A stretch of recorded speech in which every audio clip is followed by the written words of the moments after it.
Hello and welcome to a new episode of the Leadership and Entrepreneur Live podcast. And today I have a little surprise for you because today I'm doing the whole session on my own, and I will talk about what makes business ideas great, and as well have a little surprise at the end for you because I'm going to launch a new online coaching platform where you can join for a very low um,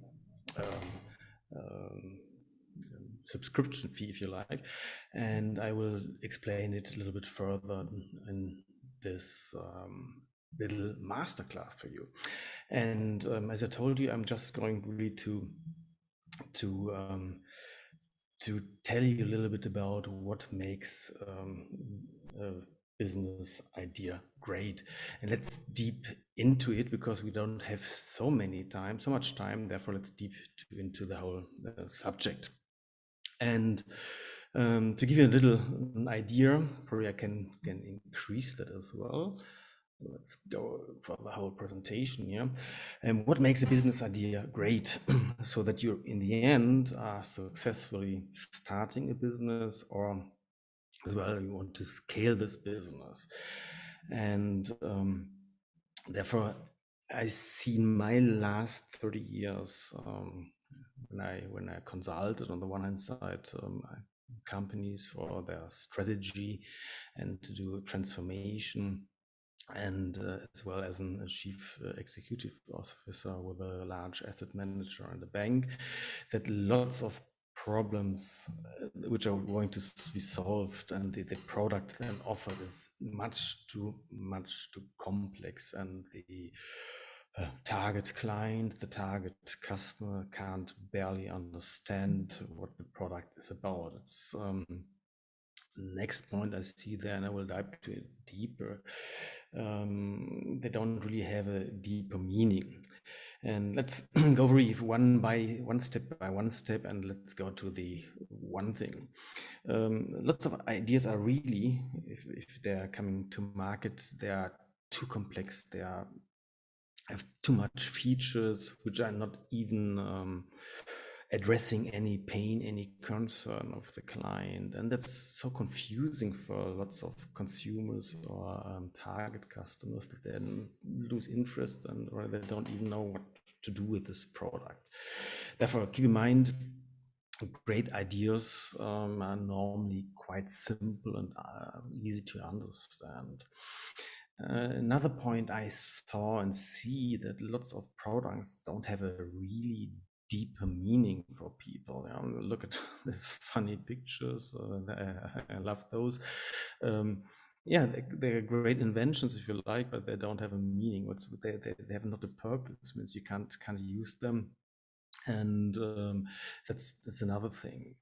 And next point is, people are too much focused on what they can, what they are doing, what they are good at, but they don't really take into consideration what the client, what the customer's pain, wish, hopes are, and then that ultimately they produce something which is fulfilling their own ideas, their own problems, but they don't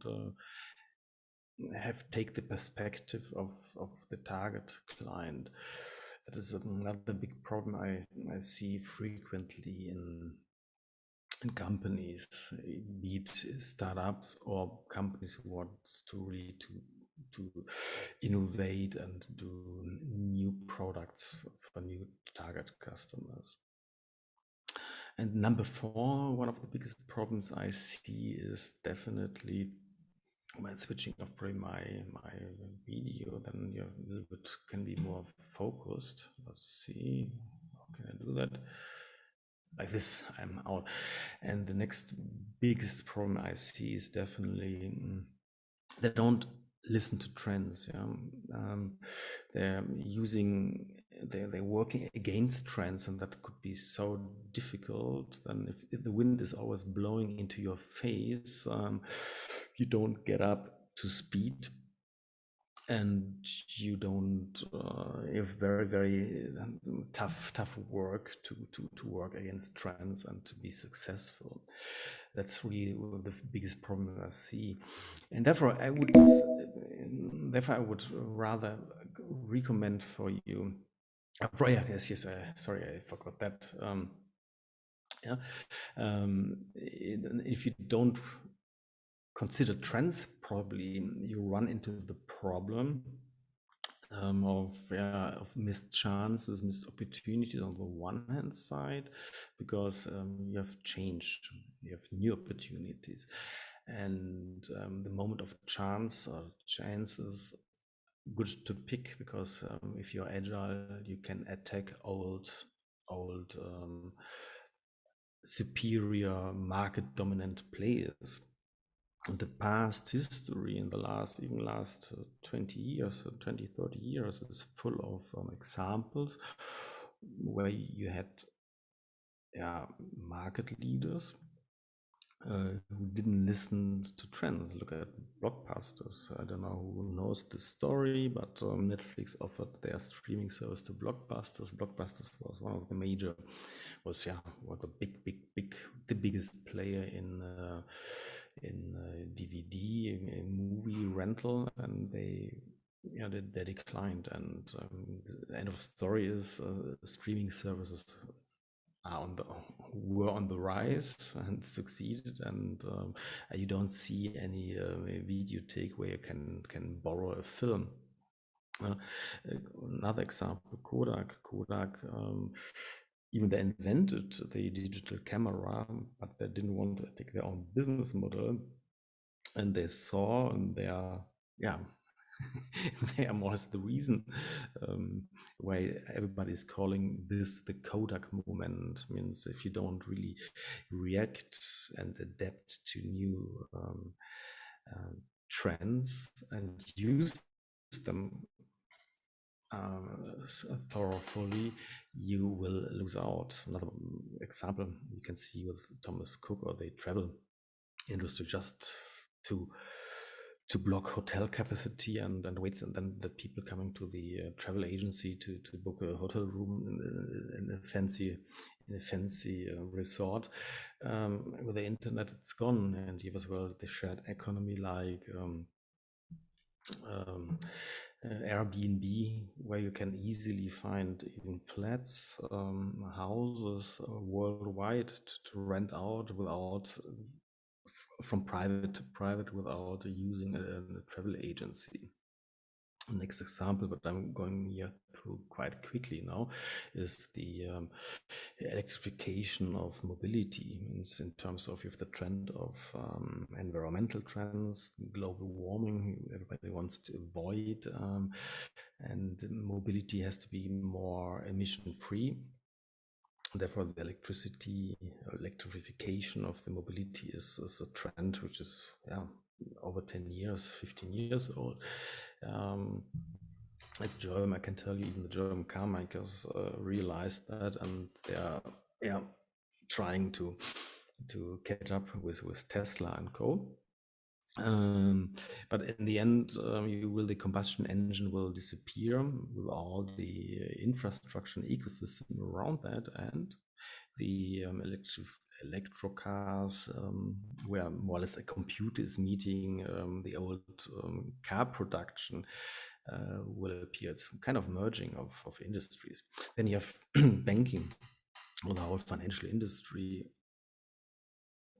Sorry, I have just to grab a glass of water. The banking industry, the financial industry is in a big change because you see the following trend. First of all, digitization. That means you get a commoditization, democratization of banking services, from FX, from credit to asset management. You have as well more artificial intelligence coming into place, where you have all the advisory services done cheaper and with the same quality by robots, if you like, by AI. and so on. Therefore, banking is essential. It's a big word from Bill Gates a couple of years ago, and banks are not, and that's true. COVID-19 showed us the case that business travels, most of them I know myself, because I'm interim manager and I'm consultant. I was constantly once or twice a week in an aircraft, for even meetings where you're just shaking hands and saying, yes, let's do it this way or that way. And with the video conferencing systems like Zoom, what I'm using today, it's so easy to avoid unnecessary travel time where you're just wasting your time, your energy, and face it, if you're traveling, you can't really work in the aircraft. You can't work on the train focused. Work is not possible. Therefore, with the COVID-19, digitization, video conferencing made lots of business traveling obsolete. What brings us probably to the point I want to talk to you. What are the questions you should ask before, or to find out if your ideas are definitely worthwhile to execute. First, and that is always something I love, because everybody needs a vision. And what do you want? How do you see the world in 5, 10, 20, 30 years? What is your big vision? What do you want to achieve with your life? What do you want to achieve with your business? As well, that is heavily linked as well to your personal values, what really matters to you. And therefore you have this big why, this big purpose, as Simon Sinek is calling it. I call it more vision and values.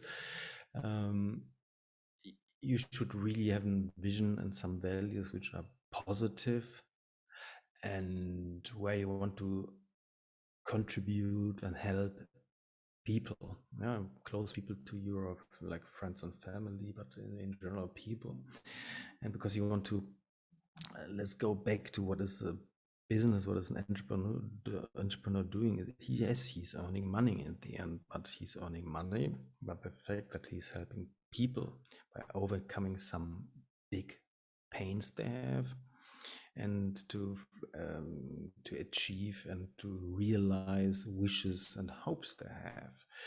And therefore you need really this vision, how you can make the world a better place, how you can help people, which is then very much aligned to your personal values, what you can do and what you support, and what really matters to you. And what I'm asking entrepreneurs as well is always, what makes your idea so unique? Means if you just have an idea to paint a fridge blue, which was before red, it's you can say it's innovative, but it's not a big step forward. And in an ocean full of little isles, you have to be the big isle everybody can see from far away. And therefore the question for you is always, what makes your idea so unique that you can really start up in a niche where you don't have any competition? If you are in an ocean full of isles and you compete with boats coming to your harbor just to earn your money, then it's difficult. You compete with so many different isles trying to do the same, even isles quite close to you. Therefore, you have to build the biggest isle everybody can see from far away, and which has something unique the others don't have. That means build really your niche, build an idea has to fill out a niche, something unique nobody has so far.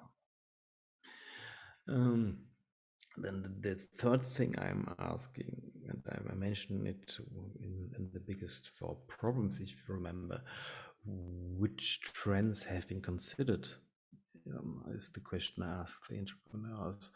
Because if you don't have a trend and you don't have a wave you can ride on, it could be quite sunny on your surfing board, but you're stuck somehow. And if you are taken by wave, and that is it's bringing you some speed under your wings, under your surf board, then it helps definitely. And as well, for investors, it's always good if you pitch it to investors, they need to know that you're not fighting against odds of trends, and that you don't fighting against uh,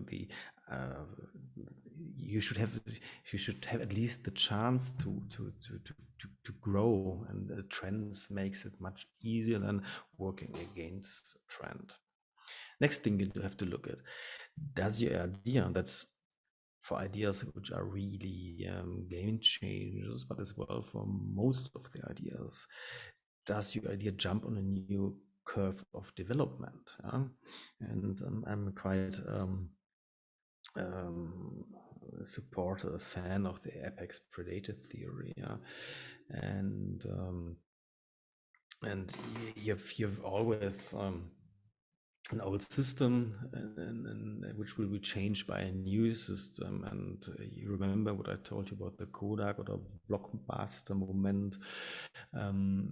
If you don't take this moment of chance, and you either adapt, and take benefit of this new trend, then you have to get out of the market. That's a normal consequence. That's not what the Kodak moment is talking about, and so on.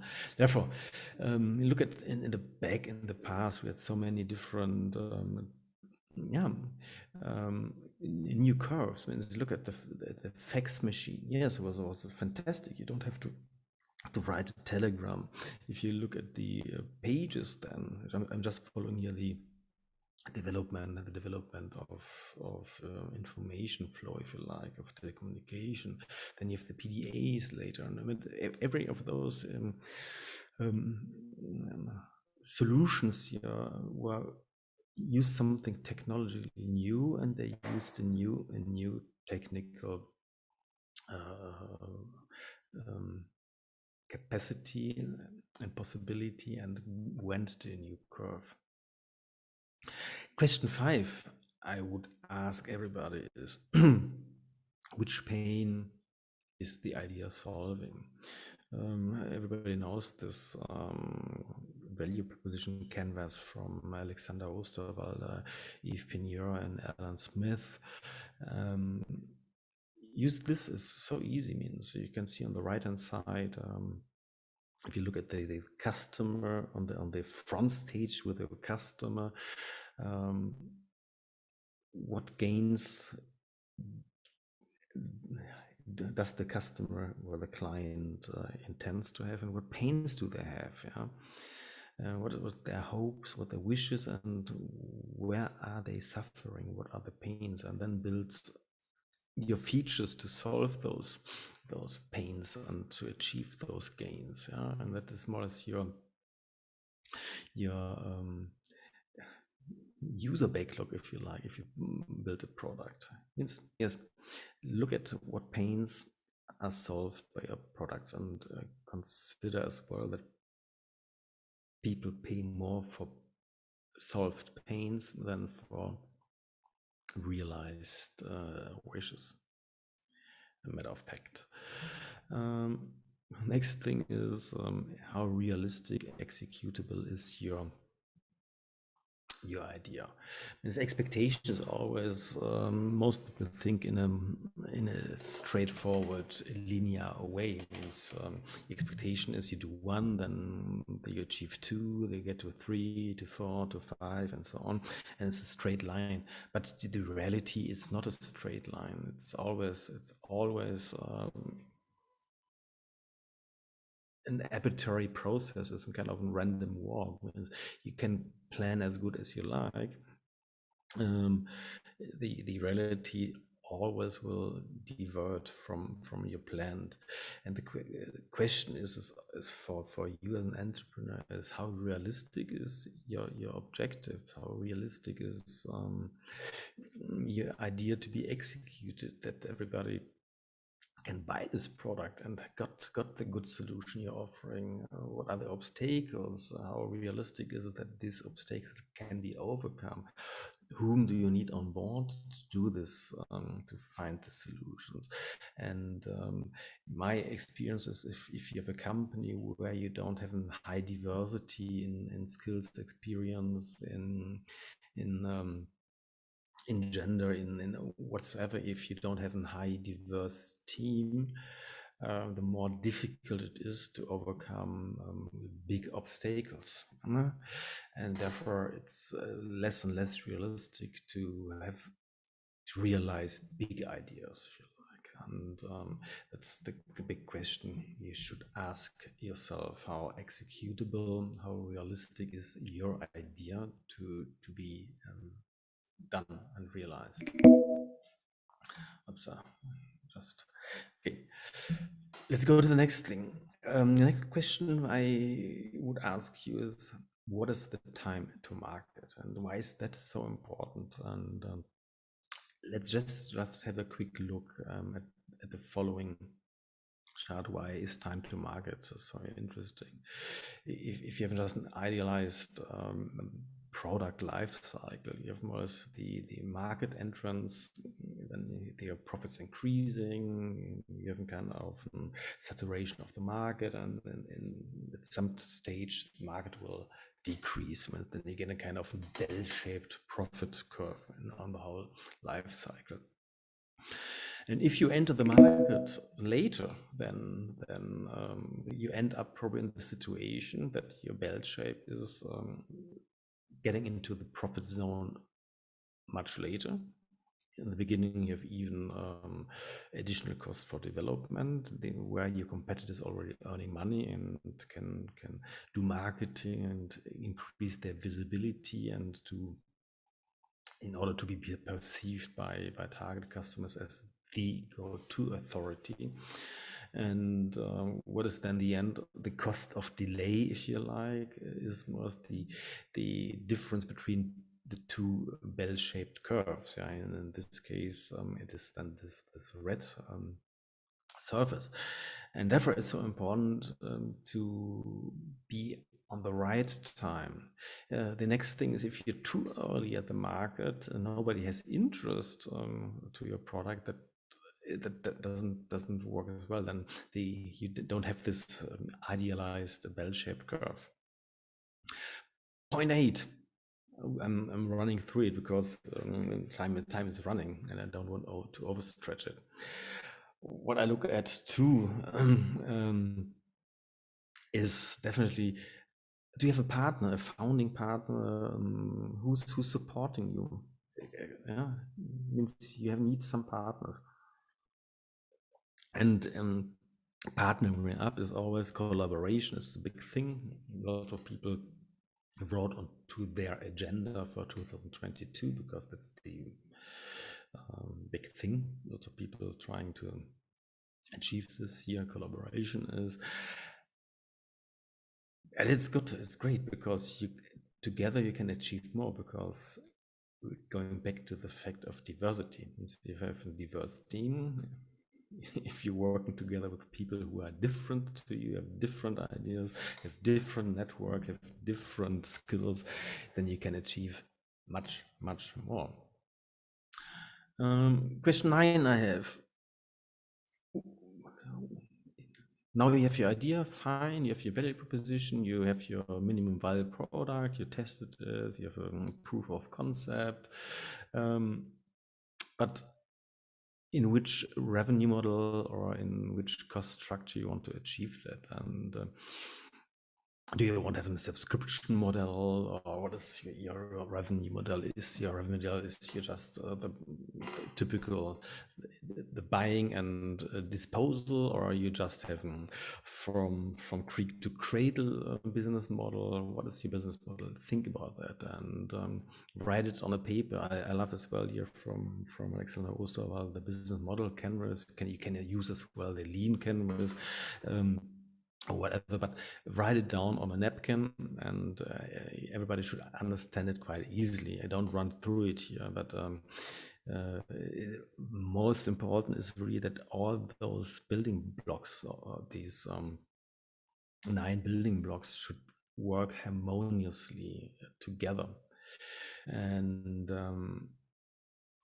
this is a big question you have to answer, and a great idea can only be executed within in aligned to the market or development stage of the product life cycle or the company life cycle business model. Think about that. Number 10, how are you going to attract investors to scale your idea? Well, it's so important because in the end, yes, you're operating from a niche, but a niche is only interesting if you have sufficient target clients, target customers who are living in this niche. And you have to scale at some stage your business to reach more and more people. That's the whole purpose of it. And you have to secure your niche. And that probably, if you can't do everything organically, you need some external investors. And again, I'm going back to what I said in the beginning. If you're using trains, you can even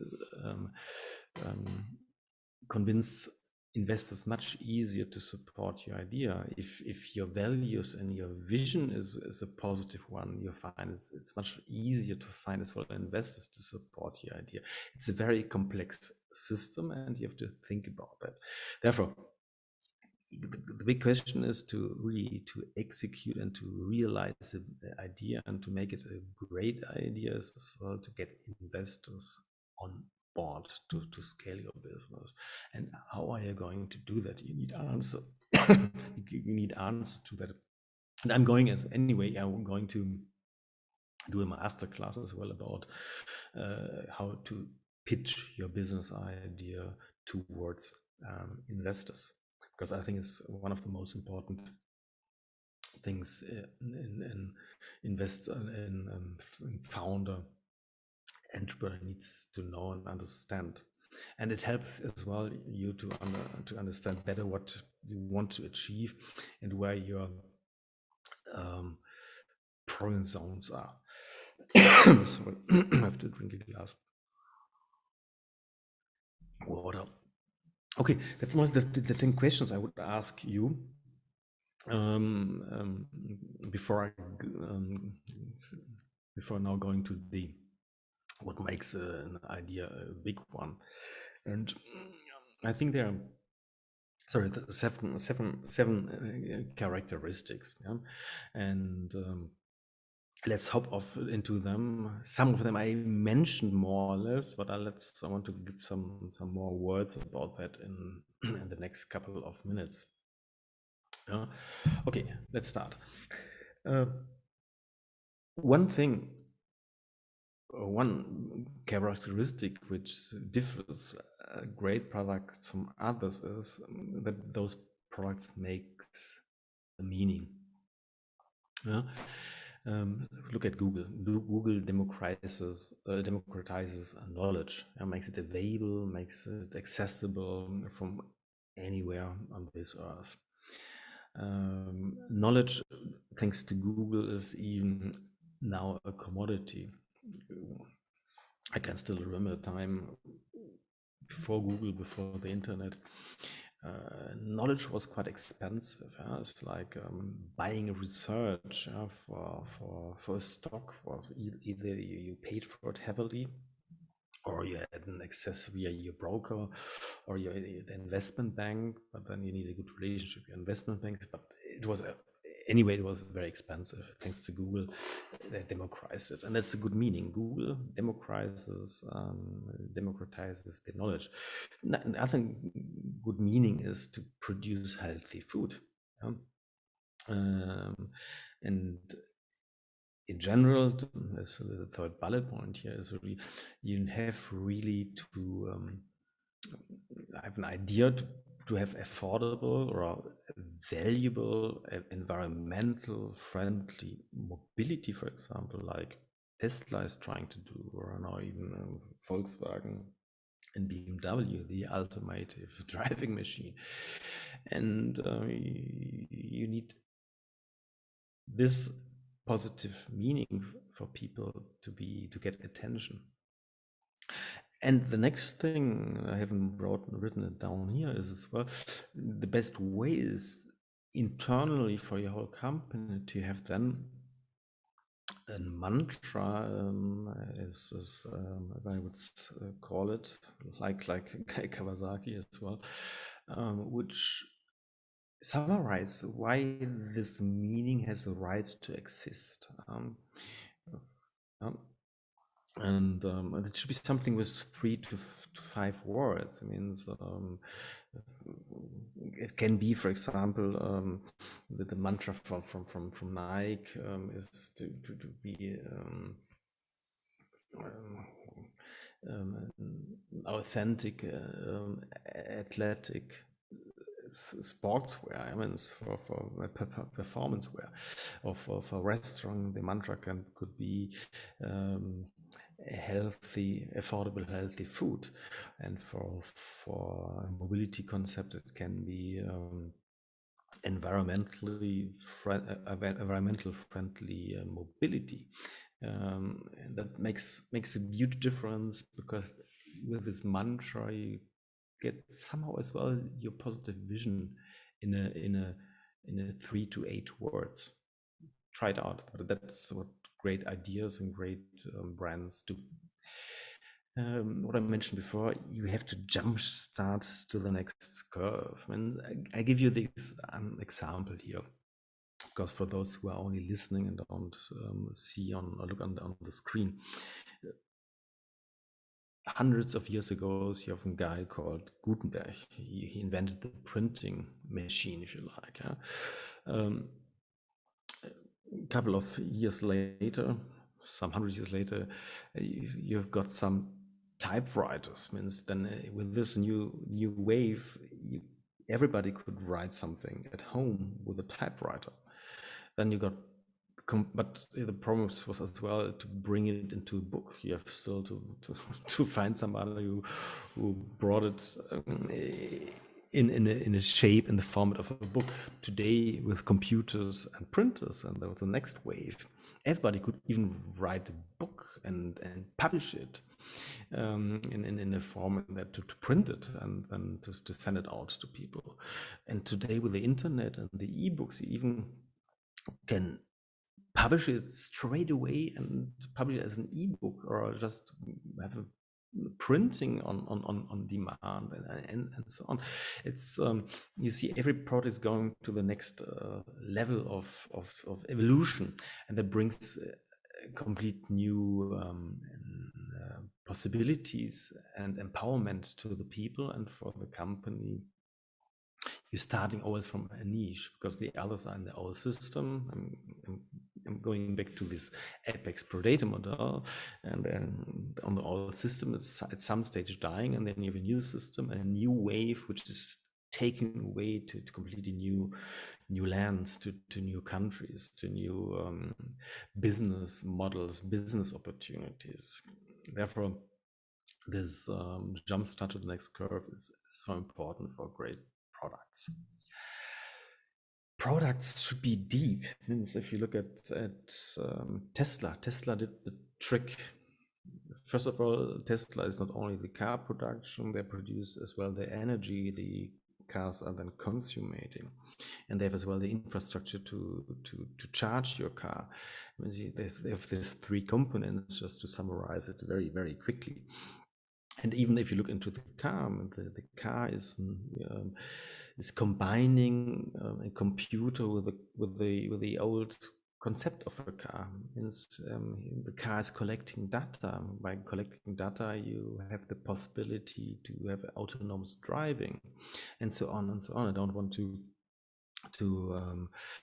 to bore you out with all the different features, but you have different problems, pains people have, like environmental pains. You have the pain of people don't want to own a car anymore. They only because it's, face it, if you buy a car, 90% or even probably 97% of the time it's standing in front of your door and it's rusting away. Only 3% are using it. I'm just guessing these figures, but it's a high percentage you don't use your car. Therefore, the new generation, they even don't have an interest in owning a car. They only want to use a car whenever they need it. And therefore, this autonomous driving, and then the concept of using via your iPhone and ordering this autonomous car, coming by as a taxi, picking you up, driving you wherever you want to be. And then that is lots of features addressing lots of pains, and that is makes a great idea, great product. And what I said before already, we're coming on to the 4 to 6 points or characteristics. The fourth, fifth, and sixth characteristic of a great idea is intelligence. The pain is really understood. What I mentioned with the car before, it's a pain of global warming, and solving it by the electric car. You have this complete, you combine the computer with the car, you combine the data to create autonomous driving, and it's empowering the user because it's elegant. It's makes you more creative. Like if you look at the at Apple products, definitely, yeah. It makes you more independent, makes you more you can make better use of your own time because you don't have to drive on your own if you consider this autonomous driving, and so on and so on. That's really the three other characteristics of great products. And number 7, and that is so important, is the time to market. Yeah? And as an innovator, you don't have really to worry all the time that your product has to be perfect. If you're an innovator and if you're ahead of the curve, you're just stepping, going with your surfboard on a new wave. You're just trying out. You don't have all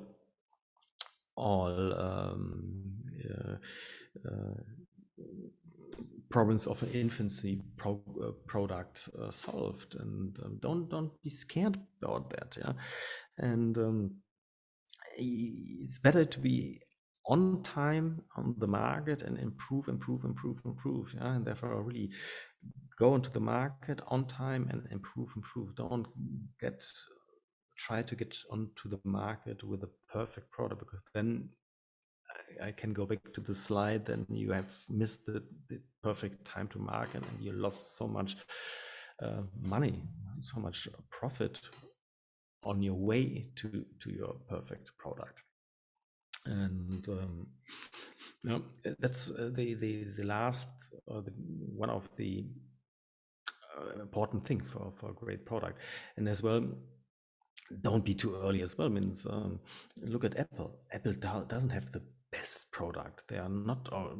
The iPod wasn't the first MP3 player on the market, but what they did, I'm going back, they had an intelligent, complete, and empowering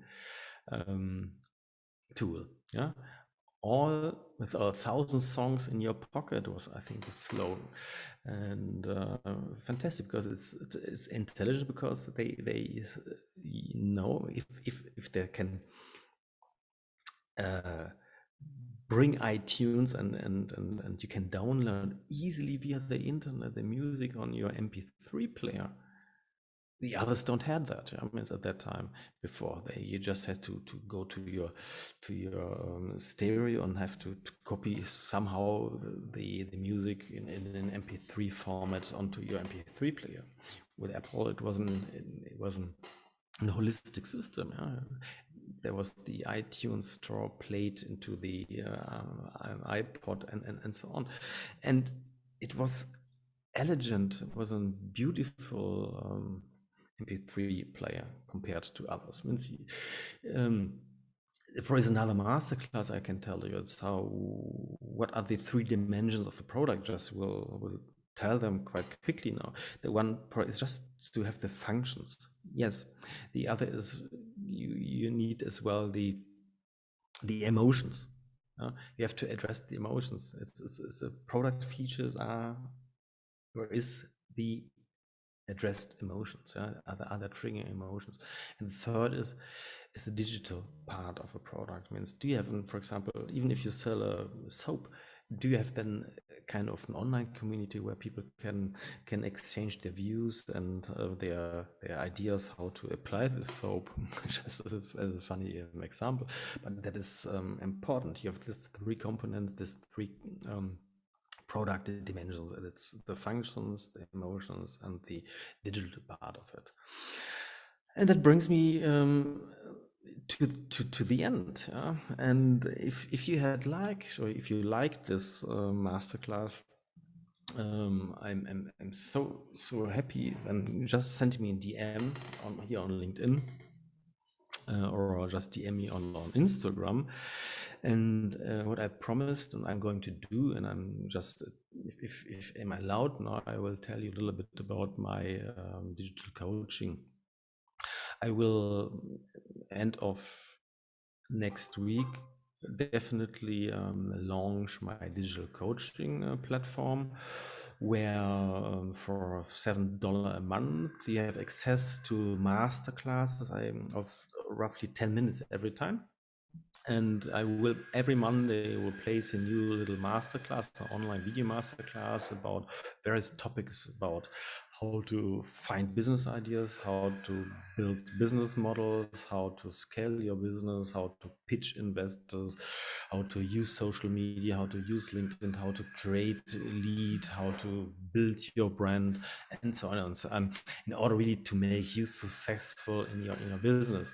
And if you like, DM me as well. If you need more information, you want to be one of the first members, and I will definitely give the first members here a free ride. And grandfathering means it's this club, I will call it joinmt.club, also www.joinmt.club. And I think the first 100 people will get a free ride for lifetime, and I guarantee it for lifetime. And then I will switch it up to $7 per month. What is quite affordable. It's just a cup of coffee with Starbucks, if you like. And but I will guarantee you get so much value out of that, about really how to build your business, how to find business ideas. And I put all my experience of over 30 years of interim management, of strategy consultancy, and as well my own chief executive and C-level experience. And if you liked it, just give me a thumbs up, and comment in the comments. Give me ideas what you want to hear from me, about which topic I should talk about next time. And I'm so happy you are here, and thank you very much. See you next time. Bye.